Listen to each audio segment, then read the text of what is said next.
So as I was saying, now that we're live, welcome everybody. So I've got this, I think it's called a lanai. And I mean, I don't know, I'm from Arizona, It is right? called a lanai, Right. yes. And it's like this completely netted in, like with a whole like steel frame or aluminum or whatever it is, and like some hardcore like screen and there's doors to go in and out. And it's like a whole outdoor living space. And so, yeah, so I get to, whatever, so much for the bugs, right? Although I have seen lizards that they can wiggle their way in. So, but geckos and stuff. But I'd rather have geckos than scorpions and Uh, desert centipedes. yeah, Yeah. that's for sure. Yeah. It's called a screen porch, a screen lanai. Right. Yeah. There you It's go. not Well, now we it's, know. now you know. I You'll am get all that enlightened. term. Did you get your driver's license yet? I saw got it yesterday. I got it. You know what? I got a Florida driver's license yesterday. I guess it's official. So, what does that have to do with our mastermind group? Exactly nothing. But you know what? change. I can eke a topic out of that. Yes, we can talk about change in our life and Yeah, dealing we with it. sure And could. We sure could. super different from where you are Yeah. or were. Right. Right. Some things are here's the I guess where we'll go with this. Welcome everyone. I see a few more of our most esteemed members have tuned in for more thrills and excitement. John Lavenia here with you. Let me just look on the calendar here real quick. This is our only session for today. But we do have a lot going on tomorrow. Of course, we're going to have general session. We're also going to have the Be Heard session, which we've been having some cool stuff talked about. We didn't have it last week because I was in San Antonio where it was freezing. But anyway, back to the idea of change. When the whole turn of the year happened, so that's over a month ago now. Certainly, I had change on the mind as I was, and Missy knows. Some of you know, right? You were on live sessions where I was driving through the fog and the hills of Texas and all this, heading east. And changing dramatically, changing something that I'd never, well, I can't say never, right? For a long time, I hadn't suspected that I would even be interested in. And yet, when opportunities presented themselves, and I inspected them, did what we call due diligence. Let's take the leap, right? Let's do it. Now, I know a lot of people here have confronted or been confronting opportunities that could change your life, that could have a dramatic impact, that could, of course, people are calling me. I'm gonna like turn Skype off, like exactly, even though I'm on do not disturb mode, they get through with Skype. That's weird. Okay, so goodbye Skype. All right, so even though you may already have some good stuff going on, you could also be looking at, how could I make a big advancement in my life? It reminds me, as I'm hearing this, it's reminding me of a book which we haven't read yet in our book study group, Power versus Force by Dr. David Hawkins. And Hawkins, he basically says that the likelihood of somebody making big advances in life is pretty slim, unless, except for one word, and that is motivation. And I think about that, and I think that, well, that sounds too simple. Okay, so the likelihood, I guess, if we're just looking at statistics, right? People tend to, what's the old saying? A leopard doesn't change its spots. People tend to do what's familiar. Creatures of habit, blah blah blah. Right. So we got all that. That's a known datum. Okay, but on the other side, is it not true that each of us in this group have seen major advances in some area of life, right? It's not, I mean, you may not be at the top of your game in every single area of life, but there are things that have, you've made big leaps. And sure enough, you can look and say, yeah, that kind of holds water, Hawkins. Yeah, I was motivated. Yeah, I was motivated. Beyond just the standard issue, getting along and doing just enough, right? I went beyond that mentally, emotionally. I bought into an opportunity to advance myself in this area of life. And I did. I mean, behold, there's the results. So here's the question, everybody.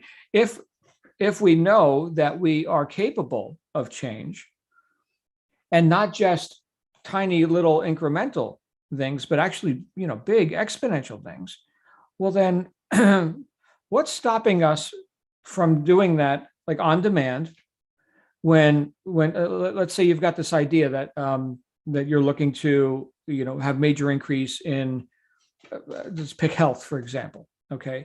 So that could be like a fitness goal, a weight loss goal,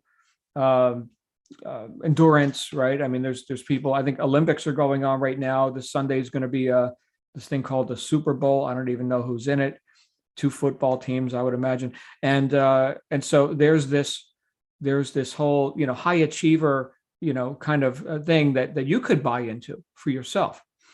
Now, if you haven't up to this point, but you've had the idea about it, then what we've actually done, is we've said no to an opportunity because, and this is just reality, okay?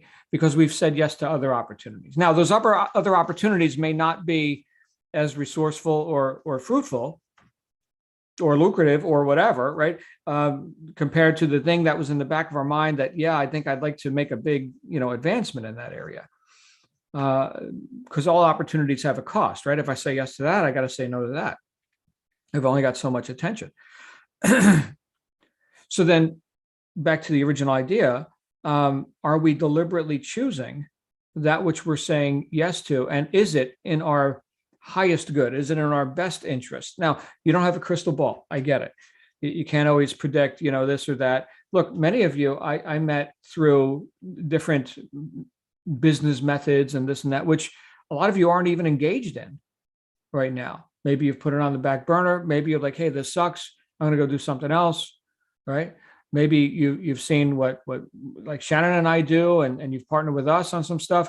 So we've got lots of irons in the fire, like in the business world.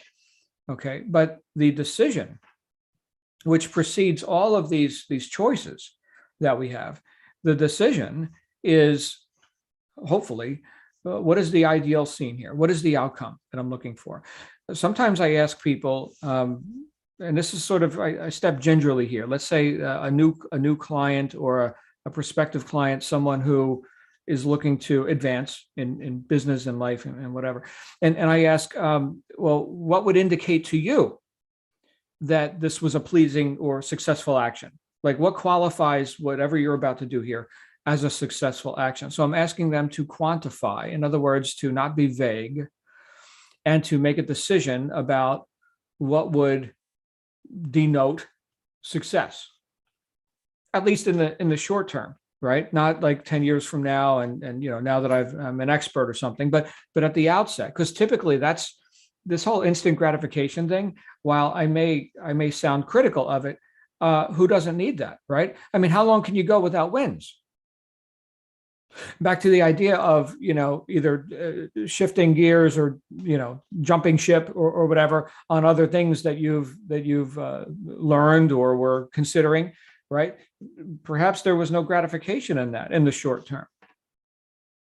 And there's lots of ways to be gratified. It doesn't have to just be money or just be, the weight loss thing. But think of it like that. If you started going to the gym, just to give like a weight loss example, you started, doing exercise and whatever, and, eating vegetables, and the scale didn't move for like months.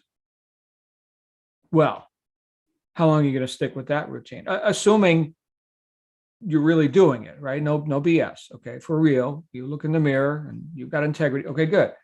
So, there's got to be some gratification in the short term.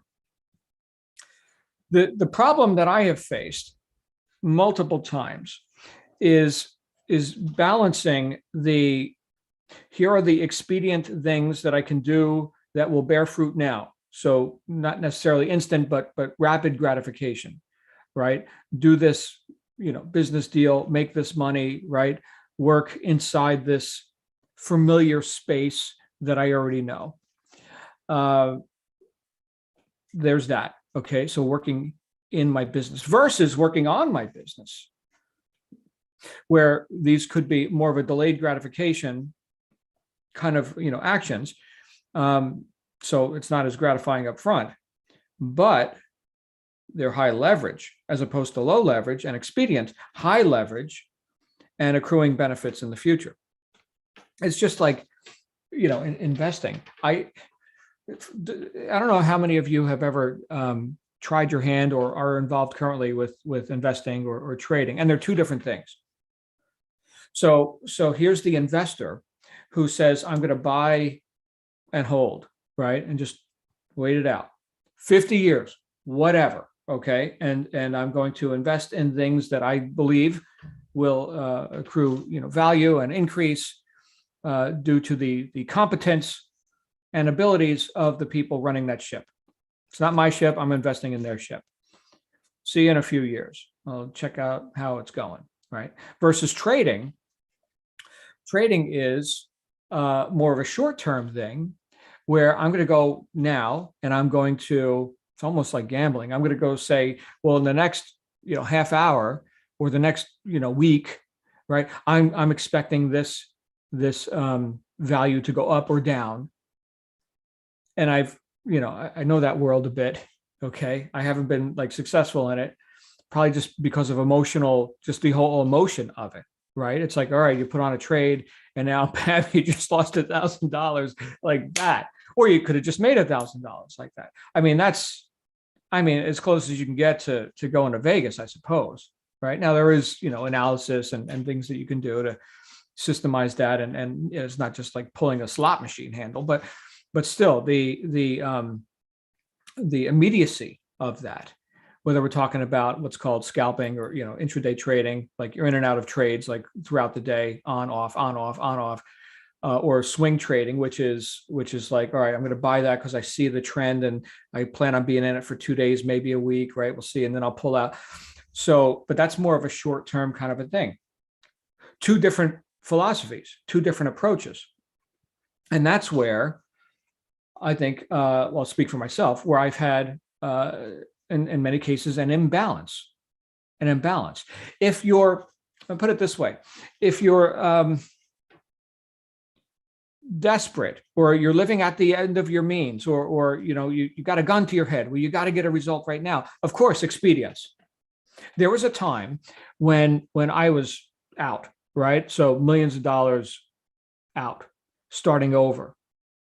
And so I looked for, what's something that I could do that I could get traction with and quickly, right? And support my family, right? So that was a high necessity level, high motivation level, right? So there's back to Hawkins, right? Big leaps based on what? Motivation. Okay. So sounds really simple, but I was really motivated.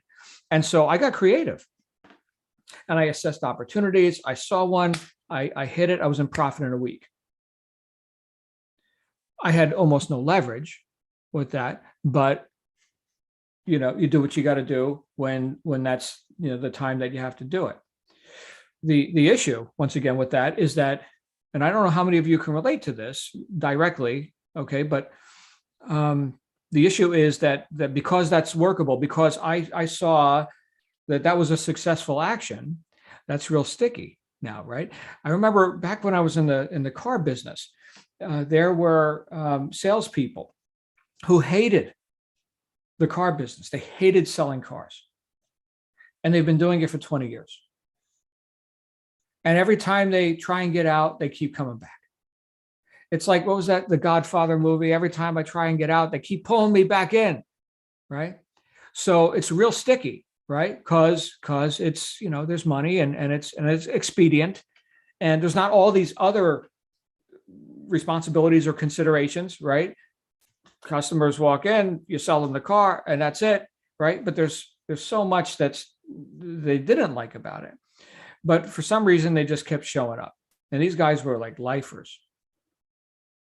And so I looked at that, and well, I'm not in it, right? So I guess you know the punchline, okay? But we've got to be willing. I think we've got to be willing to reach beyond sounds too simple. Reach beyond our comfort zone. Let's say it is the fitness goal, the thing, whatever, and it's something that you know comfortably do when you go and you do, I don't know, 20 minutes on a treadmill or whatever the light duty exercise is, and you're not quite seeing those exponential results that you want. Well, maybe it's time to change it up. Maybe get into aerobics class, spinning, reciprocating weights. Maybe like, crank up the speed on that treadmill, like do something different, do something uncomfortable. The old saying, no pain, no gain. It doesn't mean you have to walk around in pain, although I've been in pain for the last day or so. It wasn't from the gym either. I was holding Munchkie, the little Chihuahua, and I just twisted the wrong way or something, and something popped in my upper back, and I've been for like 24 hours now. I'll live. It'll be fine. Signs of aging, I suppose. But the idea that you could get uncomfortable, and that's good and right for you to do that. Here's the thing, guys. I think we've been designed to actually like have our life threatened 3 times a day by saber-toothed cats. I think that's how we were designed. We've evolved a bit. Okay, is that a good thing? We could evolve in 2 different directions. Okay, but think of the level of action that Mr. and Mrs. Caveman, undertook just to survive. Right? Talk about necessity level, right? Urgency, motivation. Yeah, eat what you kill, baby. Right? So we got comfy, a lot of us. And you can own this or not for yourself. Okay. But I don't see any saber-toothed cats. We're just hanging out on the internet right now. I'm not having my life threatened. And that's good. I think that's civil. That's nice. Civilization, good, nice. But where's the adventure? So maybe that's the punchline. If we're going to get off our duff and do something profound, we've got to have something that indicates to us, something that we really want, something that's like, you know what? Yes, I'm going to go for that. That's the holy grail right there. Says me. It would not be your grail, my grail. That goal, that outcome, right? And now I can do what? I can be a bit unreasonable, uncomfortable, not irrational, not stupid, but I can see opportunities differently. Back to that book, Power versus Force. What Hawkins was talking about was the hidden determinants of human behavior, where he said, people make decisions and they might tell you why they made that decision to buy or to not buy, to do or to not do, right? So people make their decisions and they have their reasons, but is that actually their reasons? He argues that no, it's based on their chronic emotional state. So here's an opportunity to get physically fit, to make a lot of money, to have great relationships, whatever the opportunity is. Here's an opportunity, and it will look different to different people. How many of you have confronted opportunity or have offered opportunity? Let's say, for example, in the business space, right? Hey, here's a sales and marketing program. We're doing this. Here's the product provider, affiliate program, whatever, right? And person A comes and says, oh, holy crap, that's friggin' awesome. Sign me up. Person B comes and says, oh, that's a scam. Nobody makes money in those kind of things. Same data, different, observer. So the person who is, let's say, chronically, more often than not, in a state of, enthusiasm, interest and some degree of open-mindedness and whatever, they are going to perceive things differently than the person who is chronically, more often than not, in fear, anger, grief, resentment, apathy, right? You try getting an apathetic person to do something. What is apathy? Apathy is there's no use. Why bother trying? Nothing works. That's apathy. I don't care how good your data is, your opportunity, right? Deaf ears. So in that scenario, we're like in the sorting business, right? We're sorting, who's open, looking for people who are looking for me, right? So then, back to the mirror. Well, am I the right person? I've heard it said that the way to have a friend is to be a friend. The way to attract successful people is to be successful. James Allen, who's one of his books we're reading right now, 8 Pillars of Prosperity. He said, in life, you don't get what you want, you get who you are. That holds water, I think. In fact, let me give a shout out to Mandy. Is Mandy here with us right now? Mandy hosted, yes, she is. Mandy hosted Books for Britain yesterday, and they went through James Allen's As a Man Thinketh front to back. Right? Was that front to back, Mandy? That's pretty cool. You did that in one sitting. Yeah. Yeah. I like that. It's a short book, but 8 Pillars of Prosperity. We actually, I'm getting off topic now, but in our book study group, we planned on doing half of it. And then the other half this coming week. And we wound up getting through like 1.5 chapters. It's like we were arguing. It was great. We almost had throwing computers. I mean, there was so much meat in there. Missy, I'm looking at you. So anyway, dig into 8 Pillars of Prosperity. It's wow. Yeah, we got through the introduction and the first pillar. So maybe we'll get through 2 more this week. So we'll be on that book for probably a month. And then we're going to go to Oren Klaff, Pitch Anything, to get into like some sales posture kind of stuff. Oh, Missy's holding it up right now. I don't know if you guys could see Missy's camera. She's got a hard copy of the book right there. Best book on posture I've ever read. I know Ivier likes that word, posture. It's that relaxed confidence. It's what Klaff calls prizing. Right. So rather than like back to the point of, being needy, right, or desperate or something, right, having the other person need what you got. Right. So kind of shifting the posture of that, gaining some altitude. Anyway, it's a book on sales psychology and it is awesome. Guys, I've got nothing else that's coming up for me right now.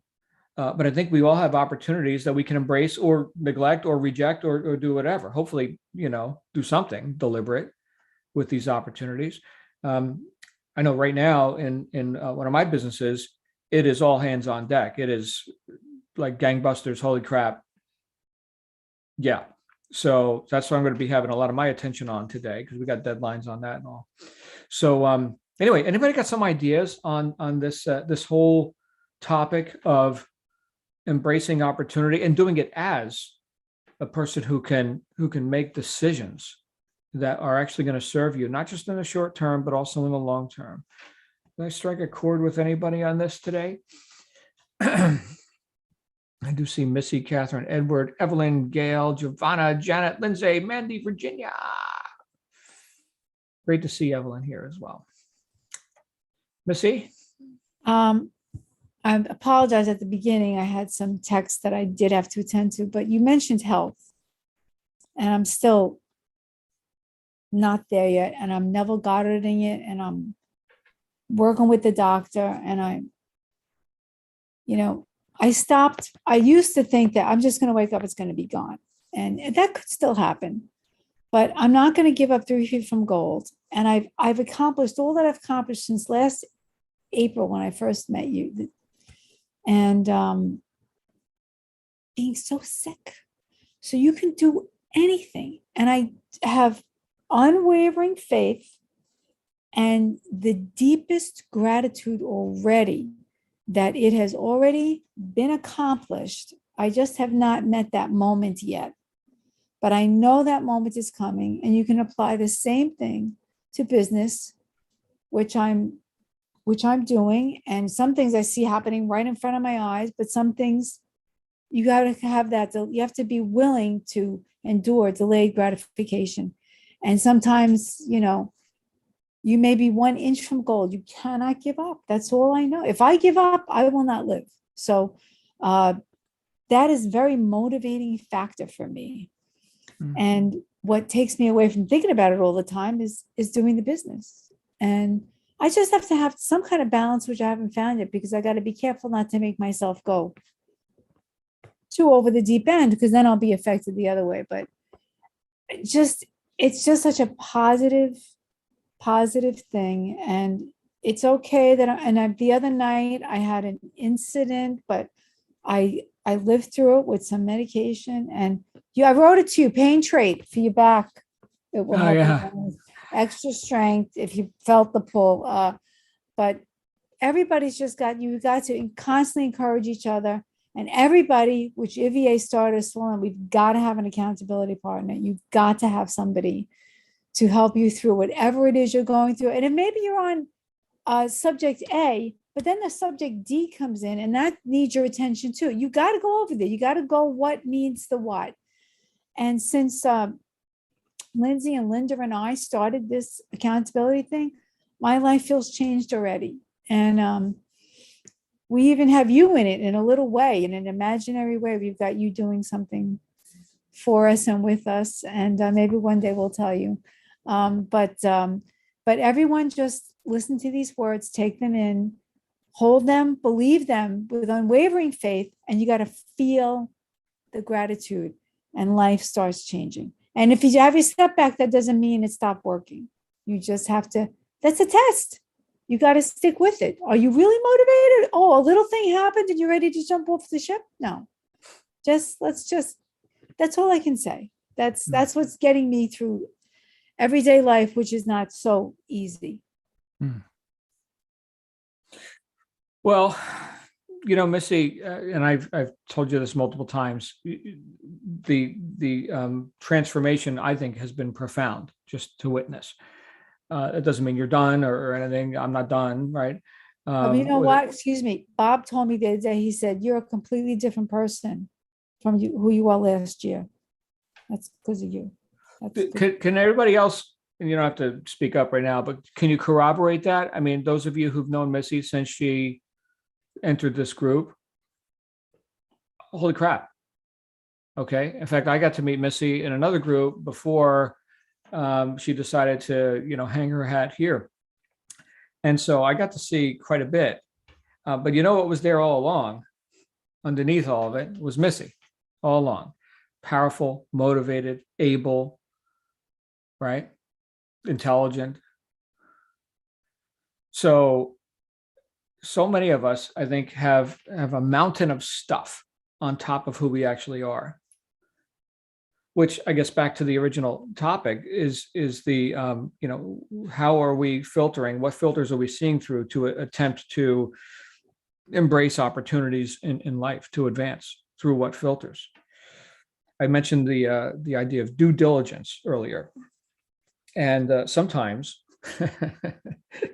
back to the whole idea of offering people opportunities. Sometimes, I've shown people here's something you could do to advance and this business and all that, and they need to go do their due diligence. Now, here's a person who has never succeeded in business. They have really no business acumen. They really don't know, so they're going to go do their due diligence. Are they qualified to do their due diligence? That's, I think, what we're getting to right here, is actually having, because we all have filters, but having filters worthy of being able to assess and identify and select the directions we want to go in our life. Hopefully, and certainly here in this group, but hopefully you've got people who can offer, guidance on things that, people may know more than you. I mean, how have I made big advancements in my life? It hasn't been alone. It's been via another or others, a mentor, right? Who has walked that path before me and who has some integrity, right? So, not a scam artist or something, and who's willing to teach.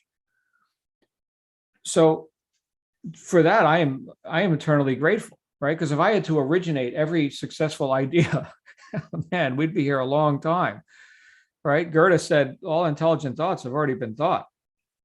All we got to do is try and think of them again. Try and think of them again, Giovanna. Anyway, good to see you guys. Thank you, Missy, you are alive, my friend. You are alive.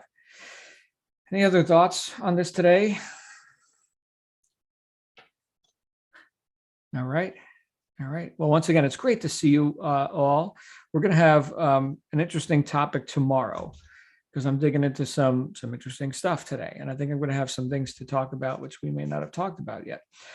tomorrow. But the hospitality suite's always open. My door is always open for anybody in this group. If you are looking for, a little bit of one-on-one time, I'd be happy to have it with you and show you behind the scenes of some of the stuff that we are just blowing up right now. So I tend to have a busy rest of my day until I collapse because it's that kind of a day. That's how busy we're going to be. Love you guys. What's my email?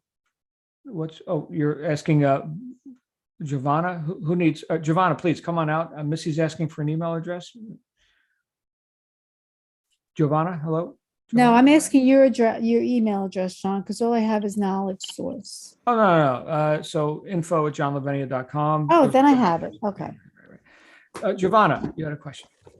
So Shannon was here last week, and then she wasn't here the next day, and she gave us all an assignment, a 60-second or less TikTok video. Is she going to come back and look at our videos? She's actually in Arkansas right now, working with one of our branding and marketing clients. She flew out at 6 this morning. I was up to take her to the airport. So tune in next time on that. She was going to come back out on Friday, and then Ivier was like, "Oh, I got it." So she got preempted by Ivier, which is all great. But tell me, because I was not privy to all that, Giovanna, is that something that you did and you wanted to? Yeah. I wanted to show her. Oh, well, that's spectacular. All right. So TikTok videos, huh? Yeah, it's hot. It's a hot item. Giovanna, why don't we do this? I'm going to see if I can have Shannon out here next Thursday. And why don't we do that? Okay. Because she'll be back. Before then. All right, cool. And I don't know, maybe I have to go get TikTok. I've been avoiding loading that thing onto my phone. I hear it's Chinese spyware, and I don't know. It seems like the whole damn world's on TikTok now. Okay. All right. Thank you, Giovanna. Thank you, everyone.